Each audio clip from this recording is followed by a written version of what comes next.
हर हर महादेव। नरसिंह भगवान की जय हो।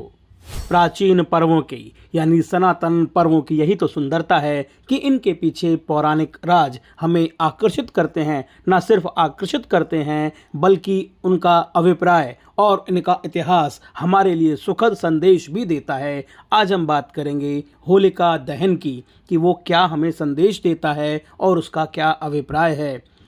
होलिका हमें संदेश देता है कि ईश्वर अपने अनन्य भक्तों की रक्षा के लिए सदैव उपस्थित रहते हैं, उनकी रक्षा करते हैं। होली 2 दिवसीय पर्व है। होली त्यौहार का पहला दिन फाल्गुन मास की पूर्णिमा को मनाया जाता है। इसके अगले दिन रंगों से खेलने की परंपरा है, जिसे धुलेंडी, धुलेंडी, धूली और भी कई नामों से जाना जाता है। कहीं कहीं इसे रंग खेला भी कहते हैं। होली बुराई पर अच्छाई की विजय के उपलक्ष्य में मनाई जाती है। होलिका दहन, जिसे छोटी होली कहते हैं, अगले दिन हर्षोल्लास के साथ रंग खेलने का विधान है। यहाँ अबीर गुलाल आदि से एक दूसरे से गले मिलकर इस पर्व को मनाया जाता है। ये पर्व हमें यहाँ संदेश देता है कि हमें भाईचारे के साथ मिलजुल कर रहना चाहिए। भारतवर्ष में मनाए जाने वाले सबसे शानदार त्योहारों में से एक है होली। दिवाली की तरह यह पर्व भी हमें अच्छाई की जीत का संदेश देता है। बुराई हमेशा हारती है, ये संदेश देता है होली का ये पर्व। यहाँ हिंदुओं की कई पौराणिक कथाएं भी हैं जो प्रचलित हैं। प्रहलाद की कथा, होलिका और हिरण्यकश्यप की कहानी के साथ साथ और भी कई कहानियाँ प्रचलित हैं। तो इस वीडियो में और भी हम कई कहानियों का जिक्र करेंगे, तो आप अंत तक बने रहिए। होलिका दहन के जो नियम हैं अब उनकी बात कर लेते हैं। फाल्गुन शुक्ल अष्टमी से फाल्गुन पूर्णिमा तक होलाष्टक मनाया जाता है, यानी 8 दिन का होलाष्टक मनाया जाता है, जिसमें शुभ कार्य वर्जित रहते हैं। पूर्णिमा का दिन होलिका दहन किया जाता है और इनमें कोशिश करें आप इन 2 नियमों का ध्यान रखें। जो पहला नियम है उसे कहते हैं कि उस दिन भद्रा ना हो। भद्रा का दूसरा नाम विष्टि करण भी है, जो कि 11 करणों में से एक है। एक करण तिथि आधे भाग के बराबर होती है, यानी उस दिन भद्रा ना हो। और दूसरी बात, पूर्णिमा प्रदोष काल व्यापनी होनी चाहिए। भद्रा ना हो पहला, और दूसरा पूर्णिमा प्रदोष काल व्यापनी होना चाहिए।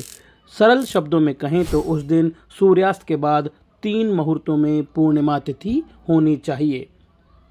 आपके लिए होलिका दहन शुभ और मंगलमयी रहे, तो मैं थोड़ा सा मुहूर्त भी बता देता हूँ। होलिका दहन उस दिन का सबसे अच्छा मुहूर्त है शाम को 6:20 से 8:50 तक।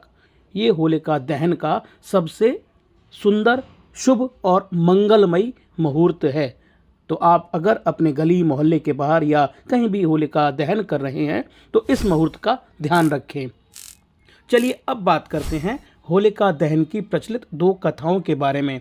पुराणों के अनुसार दानवराज हिरण्यकश्यप ने जब देखा कि उसका पुत्र प्रहलाद उसके अलावा विष्णु भगवान की पूजा करता है तो वो बड़ा क्रोधित हो गया। उसने अपनी बहन होलिका को आदेश दिया कि प्रहलाद को गोद में बैठाकर अग्नि में बैठ जाए, क्योंकि होलिका जो उनकी बहन थी हिरण्यकश्यप की, उसको यह वरदान प्राप्त था कि अग्नि उसे कोई भी नुकसान नहीं पहुंचा सकती, यानी वो अग्नि में कभी भी जलेंगी नहीं। परंतु प्रहलाद बड़े भक्त थे, वो विष्णु के बड़े भक्त थे। हुआ इसका बिल्कुल उल्टा। जब होलिका जलकर भस्म हो गई और प्रहलाद का कोई भी बाल बांका नहीं हुआ। इस घटना की याद में इस दिन होलिका दहन करने का विधान है। तो होली का पर्व यह संदेश देता है कि ईश्वर अपने भक्तों की रक्षा के लिए सदैव उपस्थित होते हैं। और भी कई कहानियाँ प्रचलित हैं। दूसरी कथा में कामदेव और भगवान शिव की कहानी है जो बड़ी प्रचलित है। चलिए इस कहानी के बारे में भी मैं आपको थोड़ा सा बता देता हूँ। पार्वती शिव से विवाह करना चाहती थी, लेकिन तपस्या में लीन होने के कारण शिव का ध्यान उनकी तरफ नहीं गया, यानी वो तपस्या में लीन थे।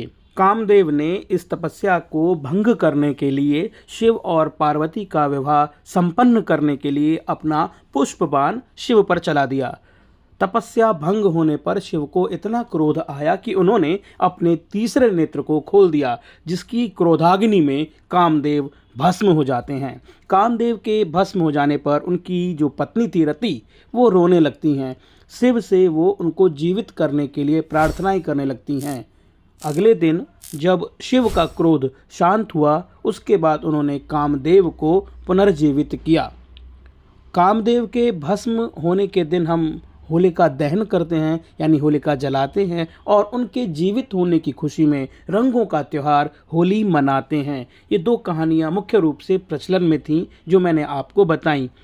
तो आपको ये वीडियो कैसा लगा? आप भी होली कैसे मनाते हैं? हाँ, होली का एक ऐसा त्यौहार है जो अलग अलग लोक परंपराओं के हिसाब से भी मनाया जाता है।